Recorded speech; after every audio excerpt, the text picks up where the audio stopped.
Good afternoon, everyone. Welcome back to Civics second year class. So yesterday we have started with short answers. We have discussed from chapter 1. Today we will discuss short answers from your third chapter. Okay, that is Union Government. The first question is write about election of Vice President and his functions. So here the question is divided into two parts. In first part it is asking you to write about how Vice President is elected and what are his functions in the second part. So let us start with this. So Vice President is the second highest authority in India. See, the first citizen of India is President. He is the highest authority. After him, at second position, we have Vice President. So only citizen of India, only the citizens of India who are above the age of 35 years, they are eligible to become Vice President. Okay, to become the Vice President, the person should be the citizen of India.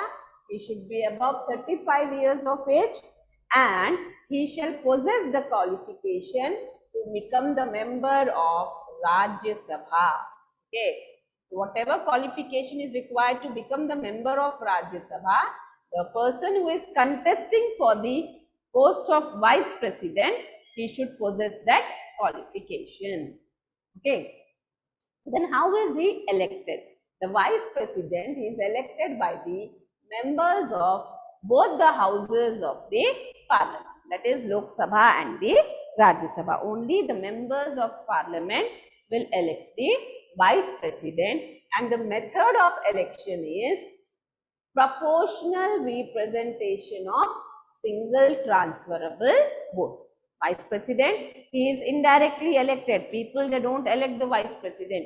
It is the representatives of the people, that is the members of Lok Sabha and Rajya Sabha, and that too elected members, not the nominated one. Elected members, they vote for Vice President. Okay. Now coming to the second part of the question, that is powers and functions of the Vice President. See, Vice President, he performs only two functions, or he has only two powers. The first is he is the chairman of Rajya Sabha. He is the chairman of Rajya Sabha and he can act as president. He can be an acting president. So as a chairman of Rajya Sabha, he will conduct the meetings of Rajya Sabha.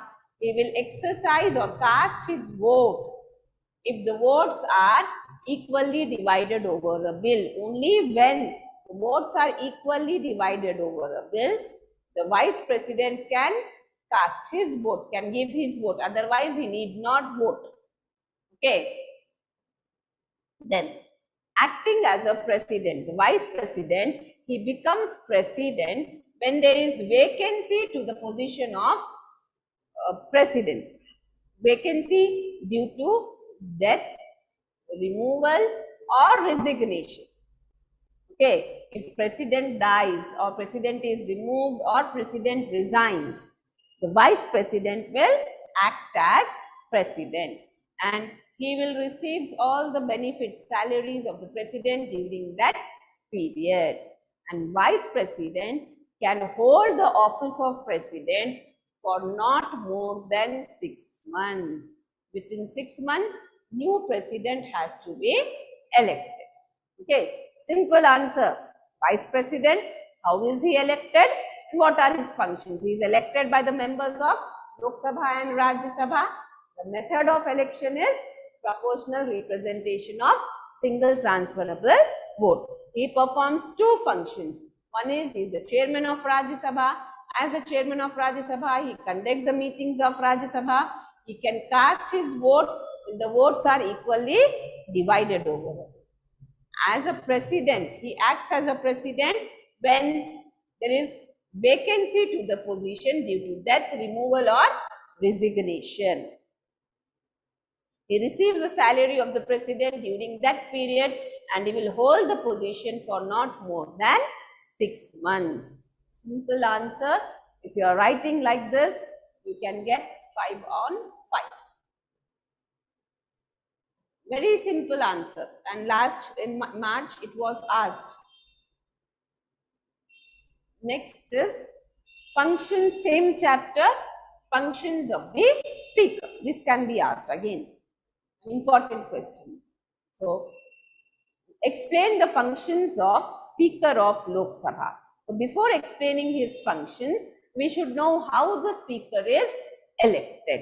The members of Lok Sabha elect the Speaker among themselves. The members of the Lok Sabha will elect the Speaker from among themselves. Usually, the Speaker belongs to majority party. Okay, the party which has majority in the house, the Speaker belongs to the same party. Mostly it is like that. And he acts as non-partisan person. Once he assumes the office, once he becomes the Speaker, he will act as non-partisan. Okay. And he exercises the following functions. What are his functions? He presides over or he conducts the meetings of Lok Sabha. He allows the members to ask questions.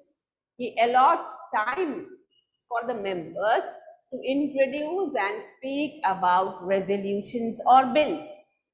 Okay, and he will appoint the chairman of several parliamentary committees.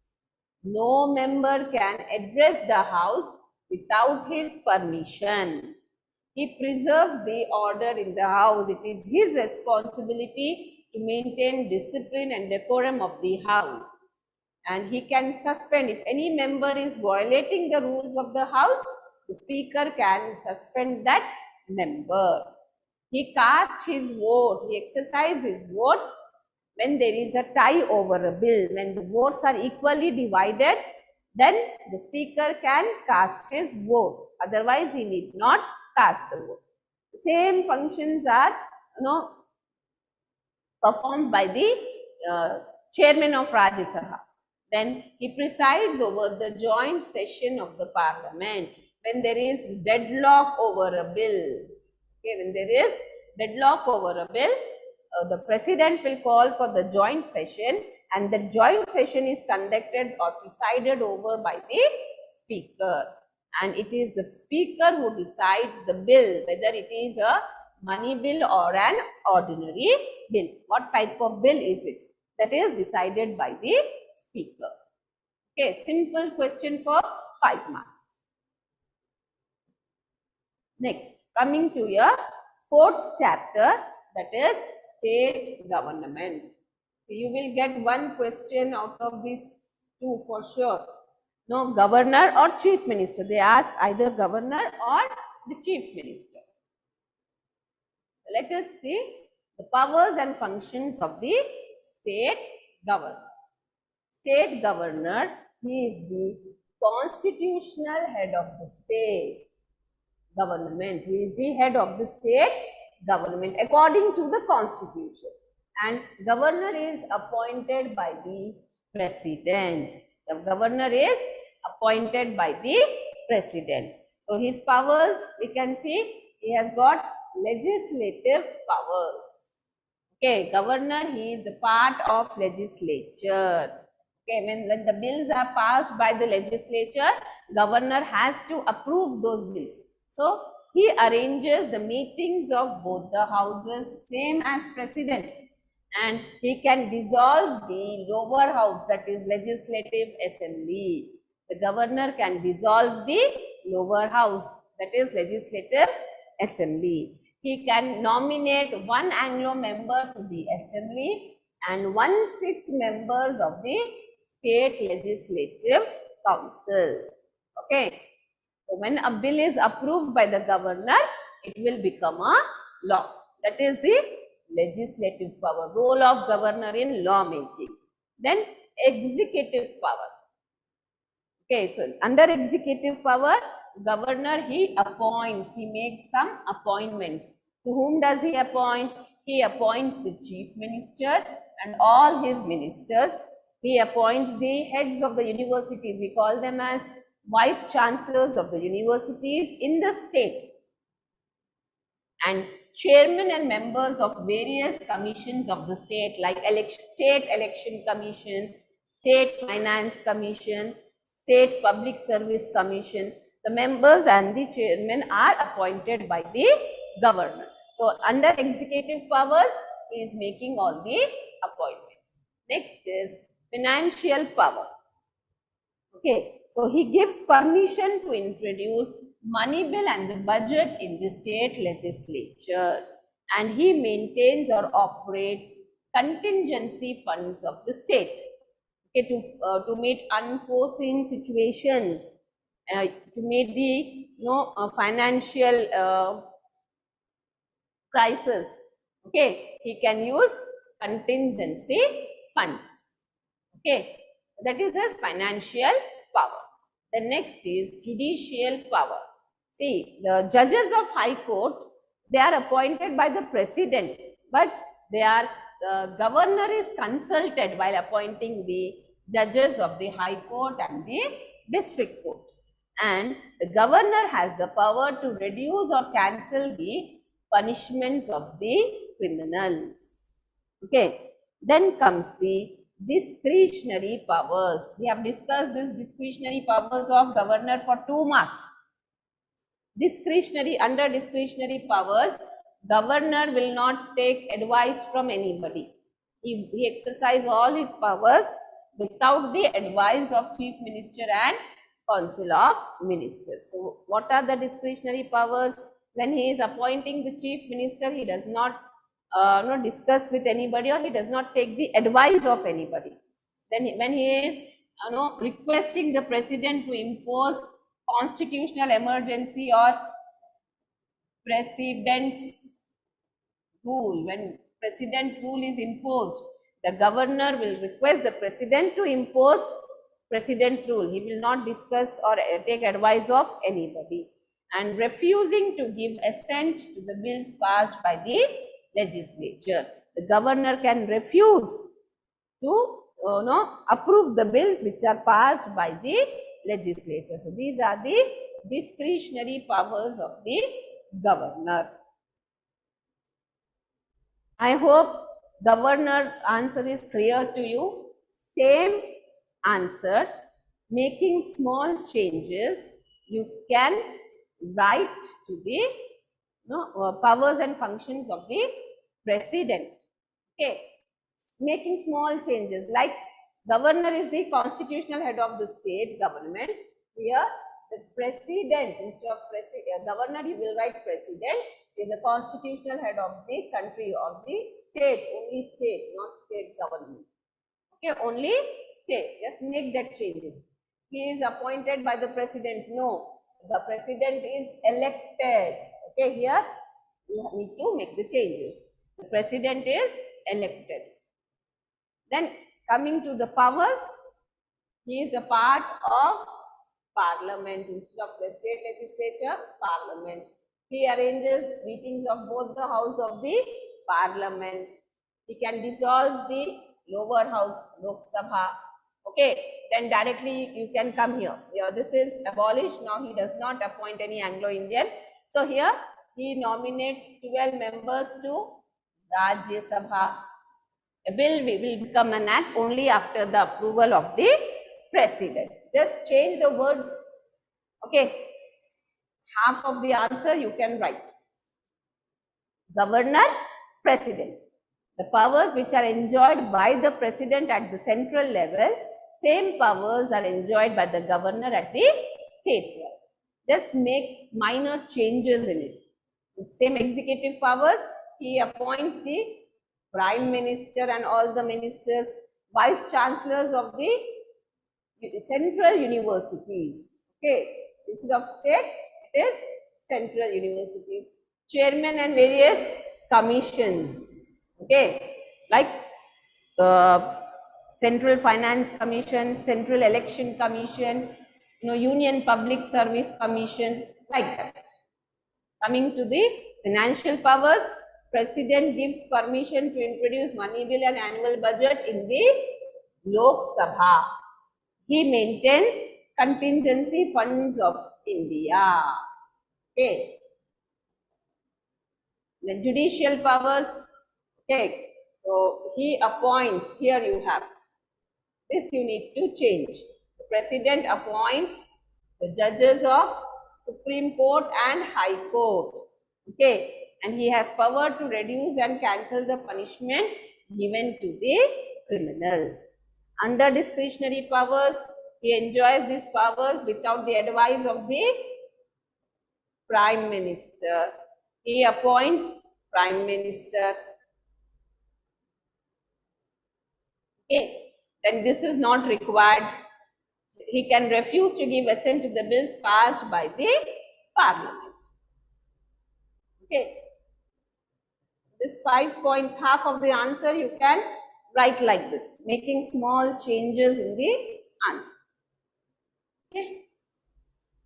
When you are thorough with president, you can write governor. When you are thorough with governor, you can attempt the president's answer. And president, he enjoys some emergency powers which governor does not have. Next question is, explain the powers and functions of the chief minister. Okay, so chief minister, he is the real executive head of the state government. So what are his functions? Formation of ministry. The party which secures majority in the assembly, the leader of that party is appointed as the chief minister by the governor of that state. So after getting appointed, the chief minister will select his ministers and allots them the departments. Okay, so he can include or remove the ministers from his cabinet. If they are not performing, he can remove them. If he wants more ministers, he can, include them. The next is presides over the cabinet meetings. Okay, so he will conduct the meetings of the cabinet. He decides the agenda of those meetings, why that meeting has been conducted. The agenda is decided. Then he is the link between the governor and council of ministers. Okay, so whatever decisions are taken in the cabinet meeting, he will inform that to the governor. And if governor wants to give any suggestions, he will take those suggestions.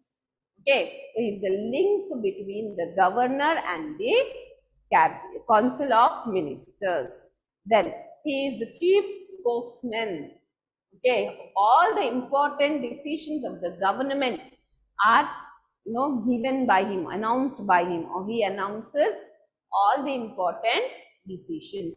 His speeches inside and outside the legislature are considered very important. Then he is the leader of legislative assembly. Chief minister is the leader of legislative assembly. He informs all the decisions of the cabinet to the legislature. Okay, as the leader of the majority party in the assembly, it is his responsible to inform all the decisions taken by the cabinet in the cabinet meetings.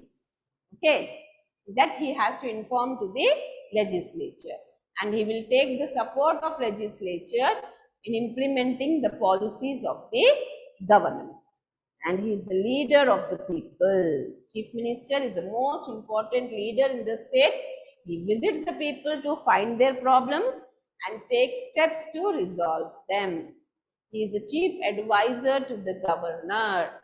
Okay, he advises the governor and he plays an important role in maintaining union-state relations. So, here, same answer if you are learning and making minor changes in it, the answer of Prime Minister will be ready for you. So, for example, here, just see, in place of Chief Minister, it is Prime Minister. Prime Minister is the real executive of the union government. Okay, Prime Minister performs various functions. Formation of ministry. He selects all his ministers and he allots portfolios. He can include and remove the ministers from his cabinet. He presides over the cabinet meetings. The Prime Minister, he conducts the cabinet meetings and decides the agenda of the meetings. He is the link between the president. He is the link between the president and council of ministers. So the Prime Minister acts as the main link between the president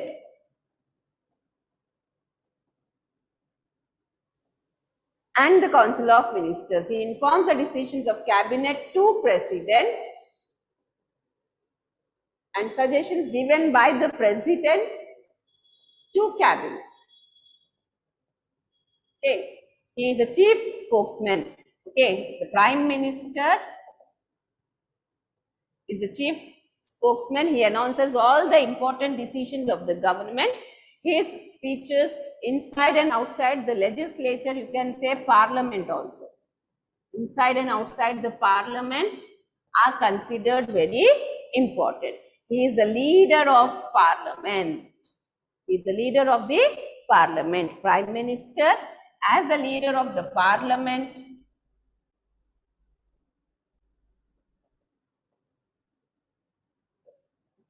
informs the decisions of the cabinet to the parliament, and he takes support of the parliament in implementing the government policies. He is the leader of the people. Okay, that you can explain. He represents the country in other countries, and he is the chief advisor to the president. This is not required. He is the leader of the people. The Prime Minister is the most important leader of the nation. Instead of leader of the people, you can say he is the leader of the nation. So, like making small changes, you can write this answer for Prime Minister. So, when you are learning governor, you are learning about president, or when you are learning president, you can make changes and write about president. Similarly, Prime Minister and Chief Minister, they perform same functions. The only difference is they are at central level and Chief Minister and Governor are at the state level. That's it. Next is explain the structure of Legislative Council. Now, Legislative Council, it is the upper house of the state legislature. The Legislative Council is the upper house of the state legislature. Only 6 states in India have Legislative Council. Okay. Andhra Pradesh, Uttar Pradesh, Karnataka, Bihar, Odisha and Telangana. These are the 6 states which have this Legislative Council, the upper house.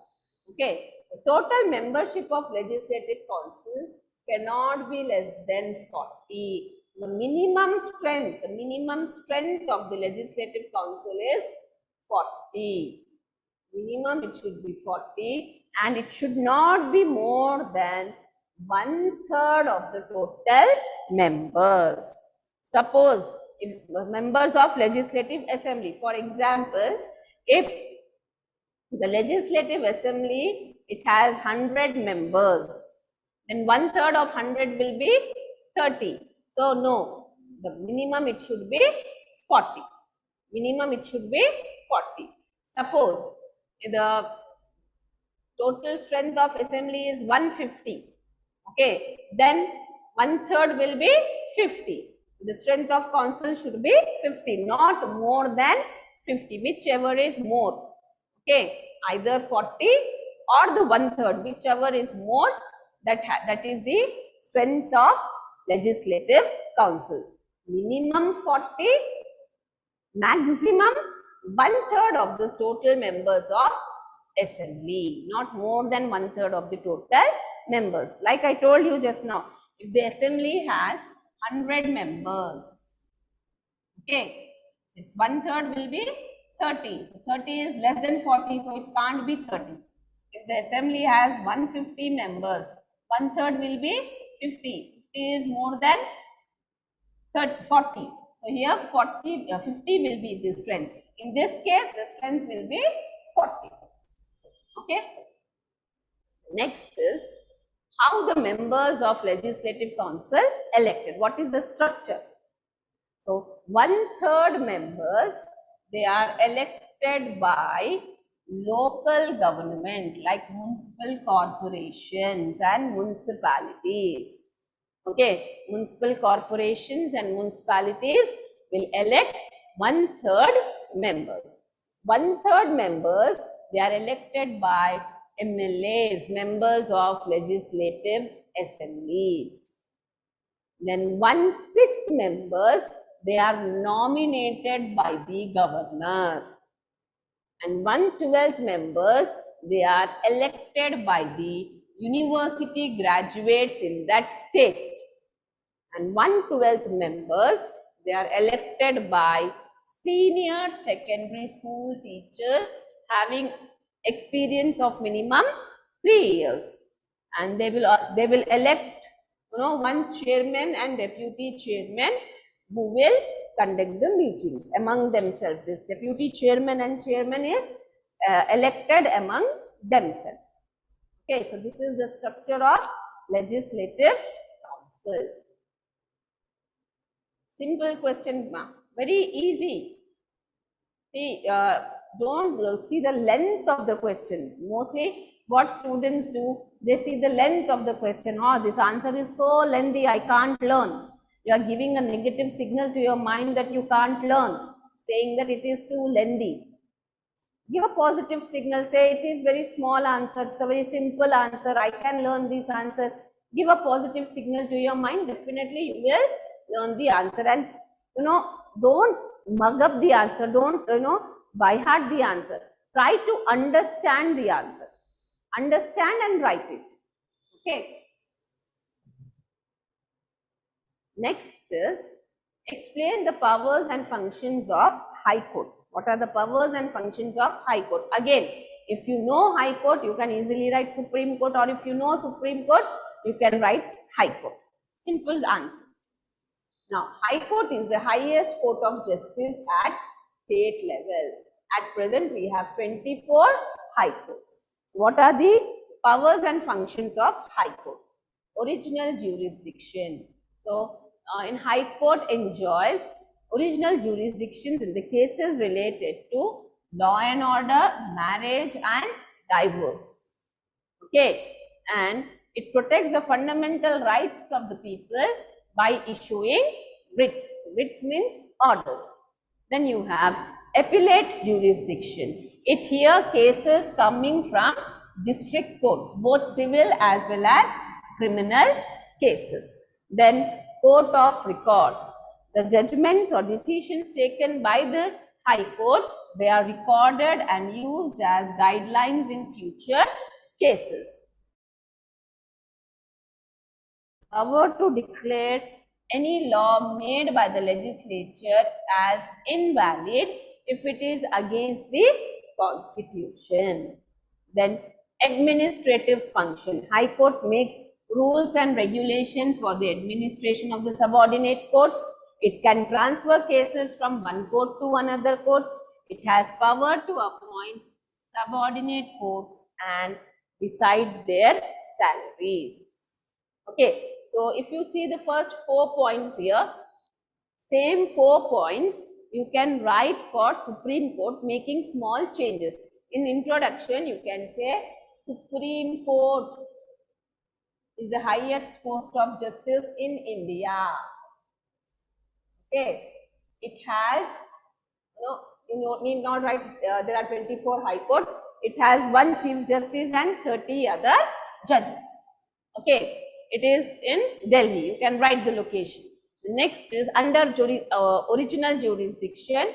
Supreme Court enjoys original jurisdictions in cases related to the conflict between the governments, central government and state governments, central government and some states on one side and other states on other side, or conflicts between the state governments. Then it protects the rights of the people by issuing writs. So this point, you change this point. Okay, just learn that point. The appellate jurisdiction case, here the cases coming from High Court. It takes civil and criminal cases both. It acts as court of record. All the judgments are recorded for the future cases. Supreme Court has power to declare any law made by the Parliament as invalid if it is against the Constitution. So, similar, making small changes. You can learn the answers. Next, fifth chapter, the important chapter. In this chapter, you have 5 SAQs. 5 SAQs. Out of this 5, you will get 2 in your exam for sure. Okay, 2 questions are for sure out of the 5 questions. So mostly they will ask, you have 5 questions means you have 3 relations and 2 commissions. 3 relations and 2 commissions. 3 relations, that is legislative relations, financial relations and administrative relations, and 2 commissions are your Sarkariya Commission and MM Punshi Commission. So you will get 2 questions, na? So 1 from relations, 1 from commission. 1 relation and 1 commission you can expect. Sometimes they'll ask you 2 relations also. Okay, so if you are learning these 5 questions, you will be able to attempt your paper for another 10 marks. So the first question is, what are the legislative relations between union and the state? Legislative relations means law-making relations. Okay, so these law-making relations, they are divided into 3 lists: union list, state list and concurrent list. Okay, under union list, you have subjects which are of national importance. Parliament will make the laws on those subjects. There are 99 subjects in union list. Example, defense, railways, banking, insurance, all those are the subjects included in the union list. Only Parliament will make the laws on the subjects included in the union list. Under state list, the subjects which are of regional importance. Okay, you have subjects which are of regional importance in the state list. State legislature will make laws on the subjects in this list. You have 61 subjects here: police, health, agriculture, etc. And the laws made by the state legislature, they are applicable in that particular state. In union list, if you see, the laws made by the Parliament are applicable throughout the country. Okay, throughout the country the laws are applicable. That is the laws made by the Parliament. But if the laws are made by the state legislature, they are applicable in that particular state. Okay, now coming to your concurrent list, both union government and state government can make laws on these subjects. There are 52 subjects like education, marriage, divorce, etc. If both the governments are making law on the same subject at a time, then the laws made by the union are implemented. Okay. Then you have residuary powers. So the subjects which are not included in the 3 lists, that is union list, state list and concurrent list, those items are in residuary powers, and only Parliament will make the laws on those subjects. Example, software and hardware. This is about your legislative relations between union and state. About 3 lists if you are writing. Okay, you are learning this, union list, state list, concurrent list and residuary powers in 2 marks. Same thing if you write your legislative relations are over. Okay. Don't learn the same thing again and again. Why I am repeating these questions? Because these are most important, most repeated questions. Next is administrative relations between union and state. Basically, both central and state government, they work independently. In the administrative matters, if you see, they work independently. State government cannot interfere in the matters of central government. But under special conditions, central government can interfere in the administrative matters of the state government. Okay, both they work independently. Okay, state cannot interfere in the matters of central government, but central government can interfere in the matters of state government under certain conditions, under some conditions. Like for example, the president is a part of central government, but he is appointing, transferring or removing the governor of the state. Okay, so the president, he can appoint, transfer or remove the governor of the state. Now, the president can veto. Veto means to reject. Okay, the bills passed by the state legislature. Actually, the governor has the power to approve the bills passed by the legislature. But sometimes governor can refer the bills to the president. Governor can refer the bills to the president, and the president has the power to reject those bills. Okay, then president can declare constitutional emergency. If the governor of the state reports him that there is constitutional breakdown in the state, then the president can declare constitutional emergency. So when there is constitutional emergency, the legislative and executive powers of the state government are transferred to the union government. Okay, so in case of emergencies, in case of national emergency, the federation becomes unitary. Okay, so all the powers of state governments will be transferred to the central government. So the federation, it becomes unitary. The union has power to give directions to the state for construction of transport and communication facilities for the maintenance of military. Military defense, it is the responsibility of central government. Defense is the responsibility of central government, but that military is protecting the states. It is the responsibility of the state government to provide communication and transport facilities. Now, if president wants, he can give some of the executive functions of the union government to the state government. And it is the responsibility of the state government to protect the property of the union government in their state. Okay, the president is empowered to establish interstate council, and Rajya Sabha is empowered to abolish all India services. So like this, both central and state government, they function. Okay. Next is financial relations between union and the state. What are the financial relations between union and the state? So we know we pay taxes to the government, and the tax money is used by the government for our welfare. So Constitution has clearly provided how the tax money should be used.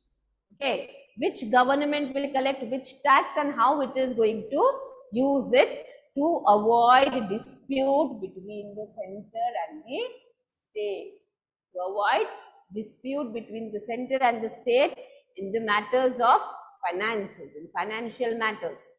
Okay, the first one is taxes levied by the center. That means here levied means imposed. Okay, the word levied means imposed. If you can't remember levied, you can write imposed. No problem at all. So here taxes levied by center means only central government has the power to impose some taxes like your customs and excise duty, income tax. The central government will decide it. It will impose it. Next is taxes levied or imposed and used by the state. Here the taxes are imposed by the state government and it is used by the state government. Only state government has power on such things like vehicle tax. When you buy a vehicle, you pay registration charges and all that you are paying to the state government. Tax on estate duty when you are buying property. You are getting your property registered. The registration charges you are paying to the state government. State government will determine how much you should pay for the registration. Okay, then taxes levied or imposed by the union but collected and used by the state. Okay, and third, what are we saying? The taxes are imposed by the central government, but the tax money is collected and used by the state government. Okay, so like you have, when you buy stamp, when you pay stamp duties or when you buy promissory notes.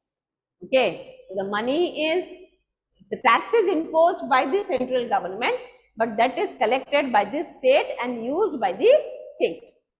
And taxes imposed and collected by union but given to the state. Here what's happening? The taxes imposed by the union government. The union government is collecting the tax, imposing and collecting, but it is giving that money to the state. Okay, like railway fares of the goods. When you send goods through railways, what are the charges you are paying to the railways?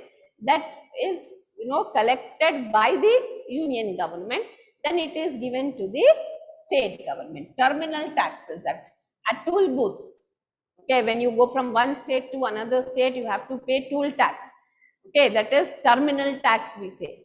That is also imposed by the central government but collected by the central government and then it is returned to the state government. Taxes imposed and collected by union but distributed between union and states. So here the tax is imposed and collected by the union and that is distributed between both the governments, union government and the state government. Okay, example, tax on income, your income tax other than agriculture. Okay, when you are paying tax on agricultural land, that you are paying to the state government, but when you are paying income tax other than agriculture, that is you are paying to the central government and that money is divided between the center and the state. Medicinal preparations. Okay, then you have union aid to grant. So grant in aids, here we say grants in aid. So to meet the extra expenditure, the central government can give grants or help the state government financially. That is grants in aid. Then union power to borrow loans. The union government can borrow loans from the international organizations like World Bank, okay, and other countries, but state government cannot borrow from other countries. And when there is financial emergency, the financial powers of the state are transferred to the union government. So this is financial relations between union and the state. You will get one relation for sure, either financial, administrative or legislative relations. So learn these three questions. From this chapter, you are getting 2 SAQs. Okay. So with this, I'll conclude my today's session. We'll continue tomorrow. Thank you very much.